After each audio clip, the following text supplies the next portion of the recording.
Bonsoir mesdames, mesdemoiselles, messieurs, amis sportifs, et bien merci de rester fidèles à votre émission Sport Weekend. Et aujourd'hui, nous avons un programme assez chargé avec bien sûr la Coupe des Champions, la Ligue des Champions et la Coupe de la CAF. Nous avons aussi le championnat, la Coupe d'Algérie.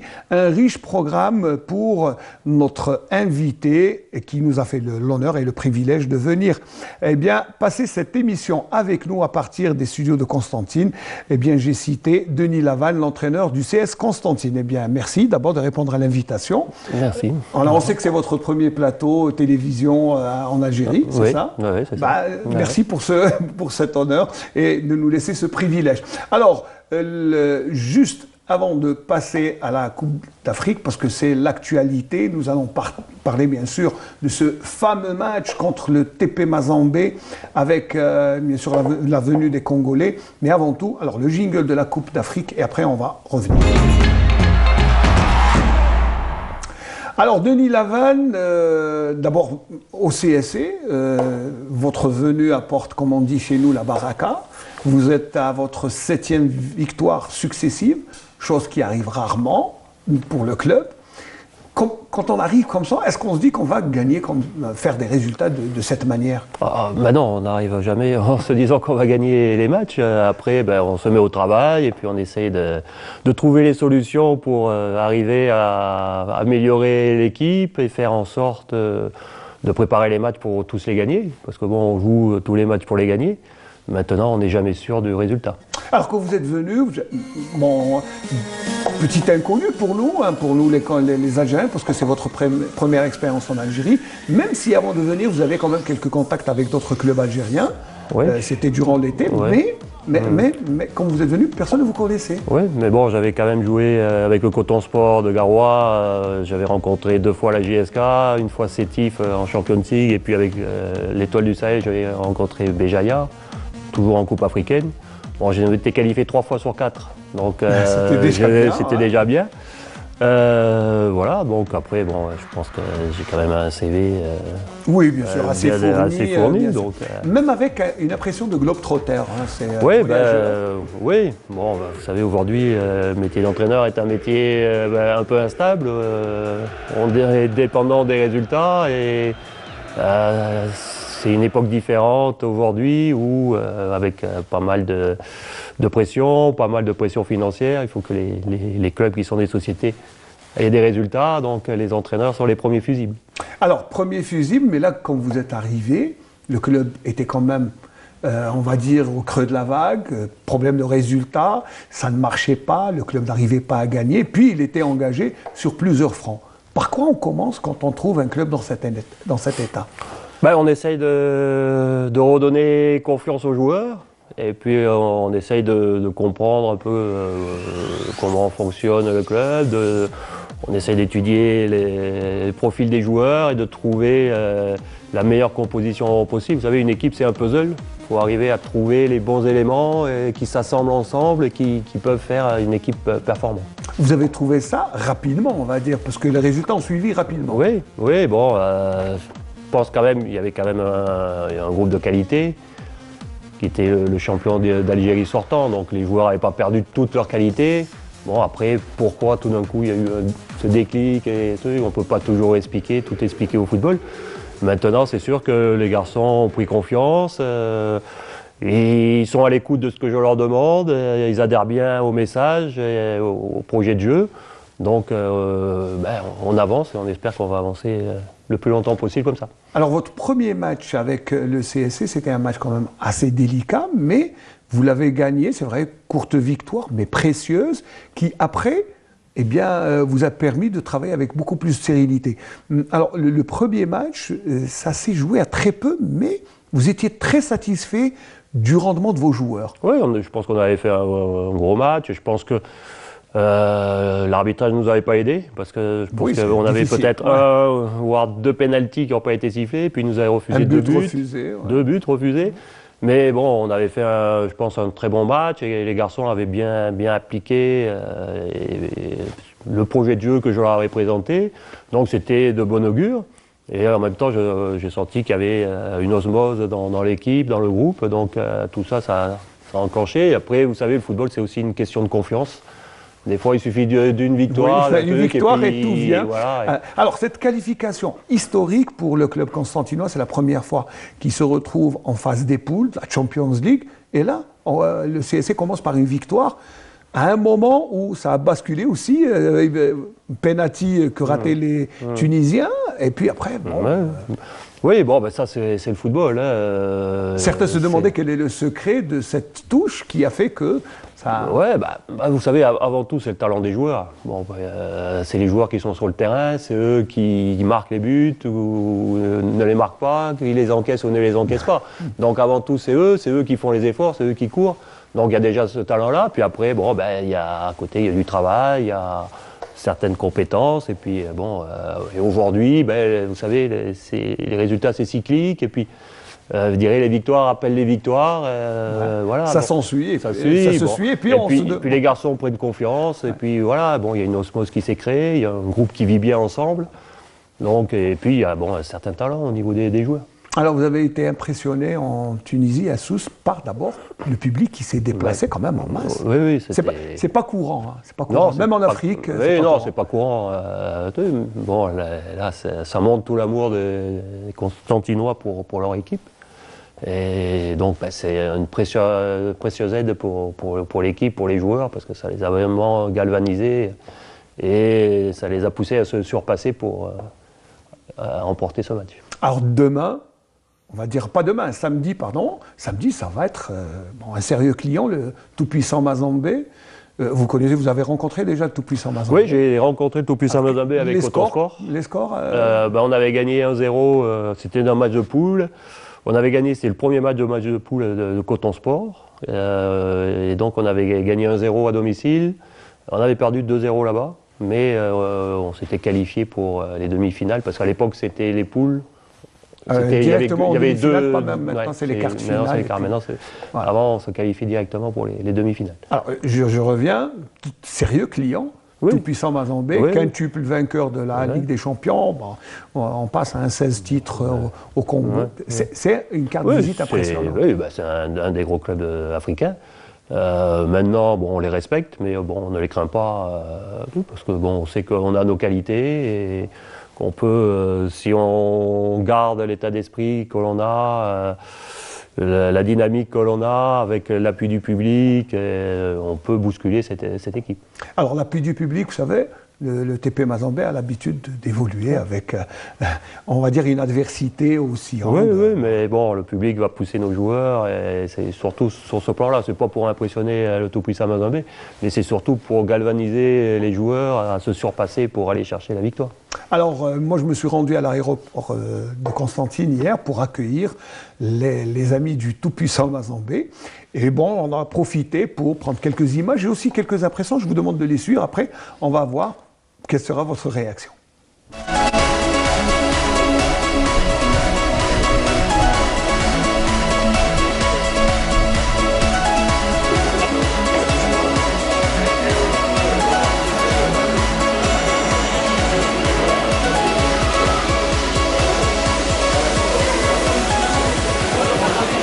C'est vrai qu'on n'a jamais joué contre cette équipe-là de Constantine. Même quand je suis encore joueur, aucune fois. Mais bon, et le plus important, c'est de se préparer correctement pour pouvoir affronter l'adversaire. Par rapport aux images, aux vidéos, quelques-unes. Nous sommes là pour penser d'abord à nous-mêmes. Nous allons bien nous préparer pour ce match-là, tout en respectant l'adversaire. Et nous savons ce qui nous attend. Ce n'est pas moindre du fait que nous jouons tous la même compétition. Donc il faut un minimum de respect par rapport aux adversaires. Donc nous, on pense d'abord à nous, préparer notre équipe et puis affronter l'adversaire. Si l'aire de jeu est impeccable, donc elle est pareille pour tout le monde, donc c'est pour montrer un beau football et puis se faire plaisir. Le public, c'est vrai, le public ne sera pas seulement pour notre adversaire. Il y aura quand même quelques-uns qui seront avec nous. Et si Dieu le veut et Dieu nous permet de faire un beau football, je crois qu'on aura beaucoup de monde derrière nous.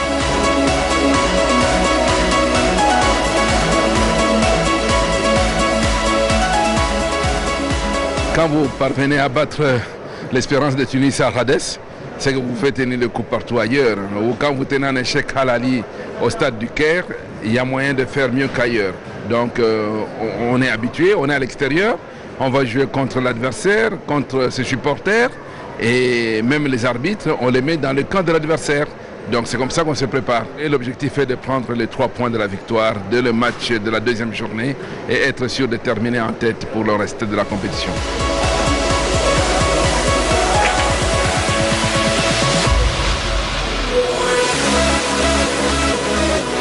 Bon, on a bien préparé le match parce qu'il y a un bout de temps, on n'a pas pu jouer avec l'équipe arabe et maintenant on se prépare pour jouer. Bon, on se prépare, c'est une équipe inconnue. On se prépare en conséquence pour faire les nécessaires, ce qu'il faut faire sur le terrain. Mais le football, ça se joue sur le terrain. On est déjà habitué, nous sommes une grande équipe, on est déjà habitué à jouer de n'importe quel terrain. Bon, l'essentiel est de faire le nécessaire sur le terrain.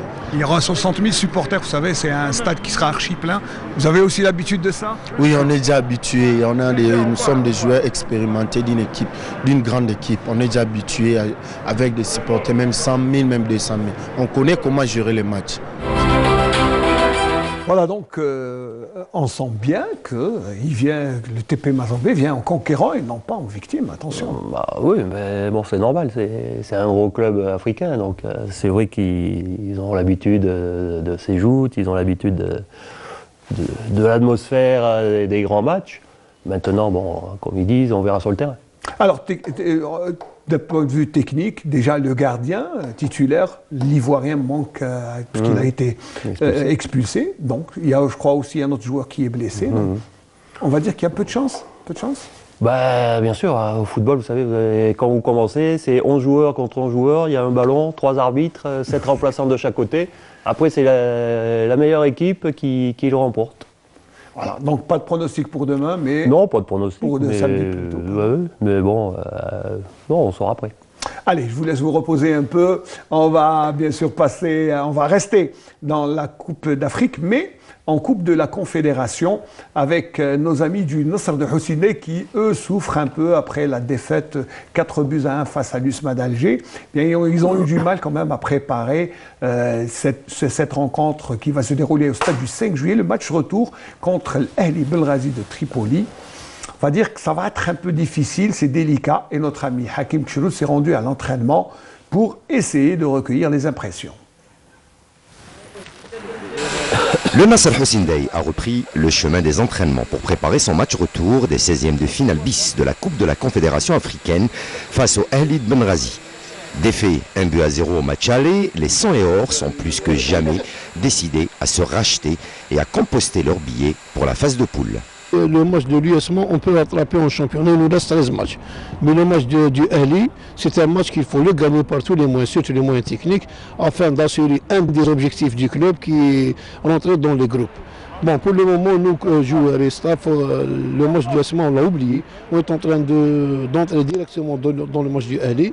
On a d'ailleurs assuré une petite marge de qualification du score 1-0. C'est vrai, ce n'est pas un score qualificatif, mais c'est un score qui va nous permettre, d'attaquer pour ne pas jouer sur autre chose, et d'assurer une motivation supplémentaire afin de réussir ce match. En général, je peux dire que les joueurs, le match du SMA, ils l'ont oublié, mais attention à l'équipe du Ali. Le résultat اللي درناه en Tunisie نظن ما خدمناش مي نظن لي جوار راهم واعيين راهم كابابل. On va faire le maximum Inch'Allah باش la qualification. Donc l'objectif numéro 1 تاع الإدارة وتاع الستاف وتاع même le public c'est bien rentrer ندخلوا وي نظن ما احنا رانا موتيفي ان شاء الله نكونوا في نهارنا جورجي والكوبا كيما نقول لك نادي ولا كاليفيكاسيون الببليك تاعنا وما احنا كاين كيلكو جوار اللي ان شاء الله يعيشوا هذه اللحظه وي بيان سير يديكوفريو كيسكو سا فو دير لي بول. Le moral des troupes est au beau fixe malgré la lourde défaite en championnat face au leader l'USMA d'Alger en match de mise à jour. Les joueurs et le staff technique sont conscients de la tâche qui les attend, surtout que le club joue sur 3 fronts, championnat, Coupe d'Algérie et Coupe de la CAF. Un match capital donc pour les 100 et or qui attendent également beaucoup de leurs supporters qui doivent les soutenir dans ces moments difficiles. بنقول لهم روحوا ساندونا بقوه وحنا رانا واعيين ان شاء الله في واش راهو يستنى فينا ان شاء الله كما يقول لك ابريل الماتش تاع ليبيا ان شاء الله كما يقول لك راح نديفيلي وكما يقول لك نديفيلي ولا فيكتور ان شاء الله وراح نهديوهم كما يقول لك الفوز ان شاء الله. المحبين تاع الفريق اللي يتقلقوا ويشوفوا بلاصات ماهوش مدرب اللي يكون يحكم النصريه من حقهم ما يامنوش من حقهم، ولكن الناس اللي قريبه والناس اللي كانت في الفريق والناس اللي يدور، واحد يحب يدير مدرب صاحبه، واحد يحب يدير الميركاتو، واحد يحب يكون قريب يروح معاهم يحوس، هذوك انا اليوم نظن بلي انا والرئيس وجماعتنا غلقنا البيبان، اليوم انا ولا رحت من نصر حسين داي راح نروح باذن الله بنتائج ندخلهم لي جروب، وثاني ولا قدرنا ضد المولوديه ولا كنت، وخاصه كان لي الشرف مع الرجال اللي معايا والصف اللي معايا لعبنا لي طوقاي لي بالعيد لي عزيز كومباني، صراحه حنا هذه الفرحه تاعي، والمحبين حقيقيين يحبوا نصر حسين داي بيا ولا بيا، واللي ما يحبش نصر حسين داي يحب روحه بيا ولا بلا بيا ما يحبش نصر حسين داي. Ceci dit, le Nasser Hussein Dey restera à jamais un des grands clubs du football national qu'il faudra bien sûr soutenir. Voilà, donc c'était l'avant-match. On sent que le club est quand même assez perturbé par tout ce qui se dit ici et là. Eh bien, le match se déroulera quand même au stade du 5 juillet, vendredi. Alors, le programme, s'il vous plaît, de tableau, le programme complet de ce week-end pour la Coupe d'Afrique. Donc, vous avez vendredi, jeunesse sportive de Saoura, Ali, ça sera à 20h. Et samedi, vous aurez les 2 matchs, comme j'ai annoncé, le net pour vendredi, pardon. Donc, le CS Constantine, TP Mazambé, ça sera à 20h, mais un peu avant, à 17h45, vous aurez Ned Ahli de Benghazi. Allez, rapidement, on passe à la Ligue, la Ligue 1. Voilà, Ligue 1 Mobilis, bien le CS et le Nasser Hussein Dey, la jeunesse sportive de Saoura seront au repos, mais bon, mais vous suivez quand même les autres clubs. Le classement juste avant cette journée, donc l'USMA d'Alger toujours premier avec 36 points. Bon, le CSC qui met un demi-pied, on va dire, au podium parce que, eh bien, le Mouloudia d'Alger vient de... Bon, le programme, d'abord le programme de ce week-end, parce que le Mouloudia d'Alger vient de faire un match nul contre le CRB Luzette, un but partout. Le match vient juste de se terminer. Donc, le tableau ne tient pas compte de ce match avancé. Bon, la deuxième partie du tableau, s'il vous plaît. Bon, pour ensuite passer au programme de ce week-end. Voilà, le CRB termine boucle avec 12 points, bien sûr, le classement. Voilà, un peu plus rapidement, on va passer au programme de ce week-end. Bien sûr, 3 matchs. Bon, on a dit que le Mouloudia d'Alger, le CRB, ont terminé un but partout. Les autres matchs pour vendredi, 3 matchs vendredi et 2 samedi. Donc, vous avez tout ce qui va se passer durant le week-end. Allez, on passe rapidement en Ligue 2.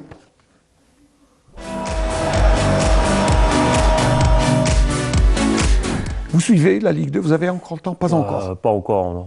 Vous savez, la Ligue 2, c'est une bataille, parce qu'il y aura 3 équipes qui accèdent et 3 qui rétrogradent. Donc c'est une bataille à couteau tiré, comme on dit. Mais il faudra suivre, parce qu'il y a beaucoup de... Oui, mais pour l'instant, bon, on a eu pas mal de matchs et pas mal de matchs à préparer. Pas beaucoup de temps, surtout pour regarder le reste. Allez, le classement avant cette 18e journée, donc classement à la 17e journée, la SO Chlef reprend la place de leader devant le Elma et Magara, surprenant Magara, deuxième, suivi de près par Tlemcen et Biskra. La deuxième partie du tableau, s'il vous plaît, avec l'USM Blida qui est toujours en difficulté en fermant la match avec seulement 9 points, mais qui n'a pas encore baissé les bras. Eh bien, il y a le Harrach et le RC Kouba qui restent quand même dans la zone rouge. Le programme de ce week-end avec la plus grosse partie des rencontres qui se joueront vendredi, 5 matchs vendredi, tous d'intéressantes empoignades. Vendredi, vous avez 5 matchs et le samedi, vous avez 3 matchs. Eh bien, vous pourrez suivre l'un d'eux, Tlemcen Saïda, sur le petit écran. Voilà pour la Ligue 2. On va juste donner un mot d'Omnisport. Le jingle est prêt. Alors, la Coupe, j'ai oublié le programme de la Coupe. Ouais, c'est bien. Bon, il m'arrive d'oublier. Alors, la Coupe d'Algérie, c'est vrai. La Coupe d'Algérie avec voilà, les matchs des huitièmes de finale qui se joueront lundi, mardi et mercredi. Donc, un mot sur ce match. Vous allez quand même vous déplacer à Ouergla, c'est dans le sud, et vous allez rencontrer le MBL 87 qui est drivé par un ancien joueur du club, en l'occurrence Roula. Ça sera mercredi, mais avant, il y a le lundi avec 3 matchs. Ousmane Nabakaba que vous pourrez suivre sur le petit écran. Vous avez aussi Parade USM Haraj qui ne sera pas mauvais, et puis Entente Sétif Usman d'Alger qui sera très intéressant à suivre. Très beau programme pour les huitièmes de finale.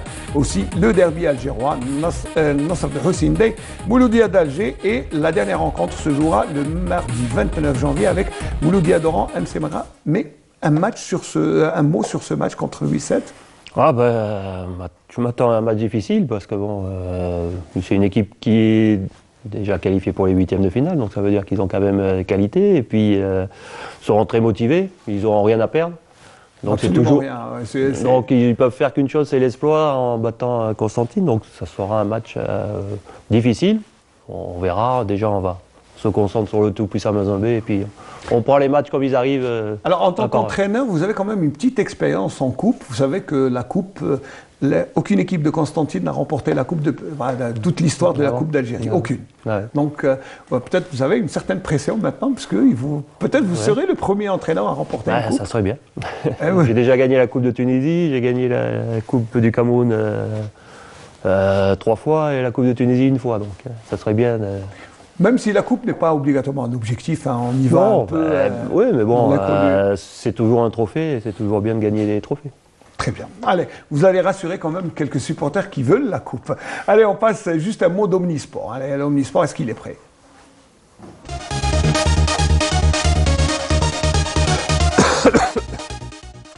Voilà, je tenais à parler de ce 12e challenge du cross qui se déroulera à Boucheoui, et il est organisé à la mémoire de notre défunt collègue Abdou Serwani, qui nous a quittés le 4 juillet passé, et il y aura un très riche programme. Ça sera samedi avec plusieurs catégories, les jeunes filles, garçons, différents âges à Boucheoui. Ça sera à partir de 9h du matin. Et bien sûr en hommage à notre ami et confrère de la radio-télévision, journaliste connu et reconnu dans le monde de l'athlétisme et ancien athlète, donc Allah yarhamou Abdou Serwani. Ça sera le meilleur hommage que l'on puisse rendre, et merci à la Fédération d'athlétisme qui a pensé à organiser ce challenge. Allez, il nous reste 3 minutes. Est-ce qu'on a le temps quand même de revenir sur cette baraka ? Est-ce qu'on prépare? Comment on fait? Est-ce qu'on croise les doigts? Comment on fait quand on est sur le banc de touche? Non, le truc c'est qu'on prépare tous les jours, on travaille, on prépare le match en essayant de limiter au maximum le hasard. On essaye de faire en sorte que tous les détails soient vus, soient préparés, et puis après il y a toujours une part d'inconnu. Oui, l'inconnu. Et puis, on a vu contre le Bourges avant-hier que ça a été un peu difficile avec le turnover. Et puis, vous avez 2 nouvelles recrues qui ne sont pas obligatoirement toutes prêtes parce qu'il manque un peu de temps de jeu. Comment vous préparez tout ce beau monde? On les fait travailler au quotidien. On essaye en fonction des temps de jeu de tout le monde, de la forme de chacun. On essaie de préparer un programme un peu individualisé pour essayer que tout le monde soit à son meilleur niveau sur tous les matchs. Voilà, après, c'est sûr que quand on fait tourner beaucoup l'effectif, c'est des fois un peu difficile parce que il y a des automatismes qui se créent. Et puis, mais bon, on est bien obligé quand on joue tous les 3 jours, 4 jours, on est obligé de faire tourner. Et puis, il y a quand même aussi un groupe assez important avec des joueurs de qualité. Donc, je peux me permettre de faire jouer, de faire tourner l'effectif sans que le niveau de l'équipe soit trop affecté. Alors, est-ce que vous êtes satisfait des recrues qui sont venus. 3 quand même, il y a Yeto, et puis les 2 joueurs, Diane. Yeto a déjà, il est déjà dans le bain. Il est déjà dans le bain, et il a fait une très, très belle performance au club africain. Les 2 autres, ils sont arrivés depuis une semaine, ils montrent des qualités à l'entraînement. Après, on verra lorsqu'ils joueront, et puis on va voir surtout... c'est peut-être un manque de compétition, de rythme de compétition qu'il faudra qu'ils arrivent à acquérir petit à petit. Mais ils semblent avoir des qualités. Alors un mot pour le match de samedi, puisque les supporters vont venir. Vous savez, c'est toute la région qui va se déplacer. Donc si vous avez un message à faire passer, c'est le moment. Ce que je souhaite, c'est que les supporters soient derrière les joueurs, qu'ils les soutiennent. Et comme ils ont fait au club africain, qui les soutiennent pendant 90 minutes et les poussent vers la victoire. Très bien. Alors, merci Denis Lavande d'avoir répondu à notre invitation. Je vous remercie d'avoir été notre invité pour ce soir. On vous souhaite bien bonne chance pour le match de samedi, puis pour la suite du championnat et aussi de la Coupe. On vous souhaite bon courage. Voilà, je vais remercier toute l'équipe qui nous aura permis de faire cette émission à partir des studios de Constantine, le réalisateur Adel Mhimdati et toute l'équipe des studios de la station régionale de Constantine. Merci, à très bientôt, Inch'Allah.